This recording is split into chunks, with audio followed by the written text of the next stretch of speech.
अस्सलाम वालेकुम। My name is Mohammad Uzair. कैसे हैं आप सब? मैं अल्हम्दुलिल्लाह बिल्कुल ठीक हूँ और उम्मीद करता हूँ कि आप सभी खैरियत से होंगे।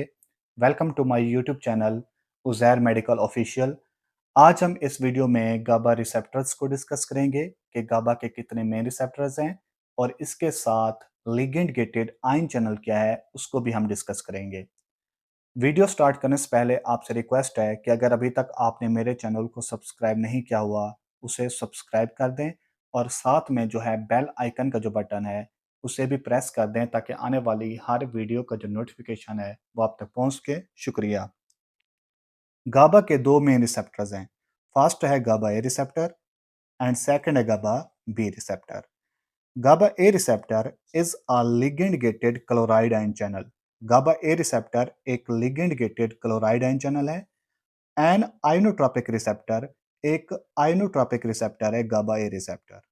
जबकि जो GABA B receptor है is a member of the GPCR family। GPCR mean G protein coupled receptor। GABA B receptor GPCR family का एक मेंबर है। आ मेटाबोट्रॉपिक रिसेप्टर एक मेटाबोट्रॉपिक रिसेप्टर है GABA B receptor. Ionotropic receptor and metabotropic receptor क्या हैं? Inotropic receptor एक किस्म का सेलुलर रिसेप्टर है। जब इसे किसी केमिकल सिग्नल या न्यूरोट्रांसमीटर से स्टिमुलेट किया जाता है तो इसमें डायरेक्टली आयन चैनल्स को ओपन या क्लोज करने की कैपेसिटी होती है। इस तरह के रिसेप्टर्स की मदद से सेल्स में आयन फ्लक्स रेगुलेट होता है। ये है गाबा ए रिसेप्टर का स्ट्रक्चर। जब गाबा जो है अपने रिसेप्टर के साथ बाइंड होता है तो ये सेंट्रल आयन चैनल जो होता है ये ओपन हो जाता है। ये आयन चैनल जो क्लोराइड आयन चैनल होता है ये ओपन हो जाता है और क्लोराइड आयंस का इनफ्लक्स होता है। क्लोराइड आयंस जो एक्स्ट्रा सेलुलर में मौजूद होते हैं, ये क्लोराइड आयंस इस क्लोराइड आयन चैनल के थ्रू एक्स्ट्रा सेलुलर से इंट्रासेलुलर में आ जाते हैं। यहाँ पर नेगेटिव चार्ज आयंस की कंसंट्रेशन इंक्रीज हो जाती है और हाइपरपोलराइजेशन हो जाती है। Inotropic GABA A receptors are composed of 5 subunits that co-assemble to form an integral chloride ion channel. 5 subunits, 2 alpha, 2 beta, and 1 gamma. GABA A receptors are responsible for most inhibitory neurotransmission in the central nervous system. Metabotropic receptor एक किस्म का cellular receptor है जो signal transduction process में शामिल होता है, लेकिन इसका काम थोड़ा सा कॉम्प्लेक्स होता है। इसके पाथवे में मल्टीपल स्टेप्स होते हैं, लेकिन इससे सेल्स में detailed and prolonged responses generate होते हैं।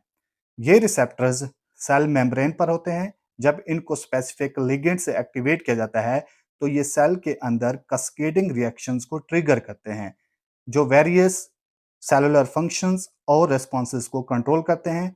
ये रिसेप्टर्स टिपिकली जी प्रोटीन से कनेक्ट होते हैं और सेल के मेटाबॉलिज्म और सिग्नलिंग पाथवे को रेगुलेट करते हैं।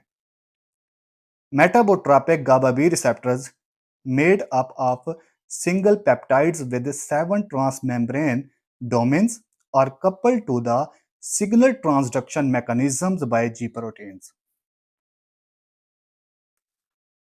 GABA A receptor GABA A receptor is a ligand gated ion channel. GABA A receptor एक ligand gated ion channel है and an ion which is responsible for the action of GABA by the GABA A receptor is chloride ion. इस बात को आपने याद रखना है कि वो कौन सा आयन है। वो क्लोराइड आयन है जो रेस्पॉन्सिबल होता है for the action of GABA by the GABA receptor. सही है। गाबा ए रिसेप्टर एक ligand gated chloride ion channel है। एक लिगेंड गेटेड आयन चैनल है गाबा ए रिसेप्टर। अब हम ये डिस्कस कर लेते हैं कि लिगेंड गेटेड आयन चैनल्स क्या हैं या लिगेंड गेटेड आयन चैनल्स किसे कहते हैं। Transmembrane ion channels. Transmembrane mean across a membrane. Transmembrane ion channels इसका मतलब ऐसे ion channels जो ions को एक्स्ट्रा सेलुलर से इंट्रासेलुलर में लेके आते हैं। That are regulated by interactions between neurotransmitters and their receptors. Transmembrane ion channels ये उस वक्त रेगुलेट होते हैं जब न्यूरोट्रांसमीटर्स और इनके रिसेप्टर्स के दरमियान इंटरैक्शन हो। जब transmembrane ion channels regulate हो जाते हैं, फिर एक्स्ट्रा सेलुलर में जो आयंस मौजूद होते हैं, वो कोई भी आयंस हो सकते हैं। वो सोडियम आयंस हो सकते हैं, वो पोटेशियम आयंस हो सकते हैं, वो कैल्शियम आयंस हो सकते हैं, वो क्लोराइड आयंस हो सकते हैं। जब transmembrane ion channels regulate होते हैं, ये आयंस एक्स्ट्रा सेलुलर से इंट्रा सेलुलर में दाखिल होते हैं। Ligand gated ion channels also called ionotropic receptors. Ligand gated ion channels ionotropic receptors भी कहलाते हैं। GABA A receptor is an inotropic receptor that is opened after release of GABA from presynaptic neuron। हमने कहा कि जो GABA A receptor है वो एक लिगेंड गेटेड आयन चैनल है और लिगेंड गेटेड आयन चैनल एक आइनोट्रॉपिक रिसेप्टर है। तो हम कह सकते हैं कि GABA A रिसेप्टर एक आइनोट्रॉपिक रिसेप्टर है that is opened after release of GABA from presynaptic neuron। देखें, GABA A रिसेप्टर एक लिगेंड गेटेड आयन चैनल है। लिगेंड गेटेड आयन चैनल को हमने अभी डिस्कस किया है कि ligand gated ion channel transmembrane ion channels हैं। ये उस वक्त रेगुलेट होते हैं जब न्यूरोट्रांसमीटर्स और इनके रिसेप्टर्स के दरमियान इंटरैक्शन हो। गाबा ए रिसेप्टर भी एक ट्रांस मेम्ब्रेन आयन चैनल्स है। कैसे? Transmembrane mean across a membrane. GABA A receptors के इस स्ट्रक्चर में देखें, गाबा ए रिसेप्टर इस मेम्ब्रेन को आर पार क्रॉस कर रहा है, जो chloride ions extracellular cellular से इंट्रा सेलुलर में लेके आता है। इस तरह गाबा ए रिसेप्टर एक ट्रांस मेम्ब्रेन आयन चैनल है। ठीक है, ये थी आज की वीडियो। मैं उम्मीद करता हूं कि आपको मेरी ये वीडियो अच्छी लगी होगी। इस वीडियो को लाइक कीजिएगा, चैनल को सब्सक्राइब कीजिएगा। इंशाल्लाह फिर मिलते हैं नेक्स्ट वीडियो के साथ। तब तक के लिए अपना ख्याल रखिएगा। अल्लाह हाफिज़।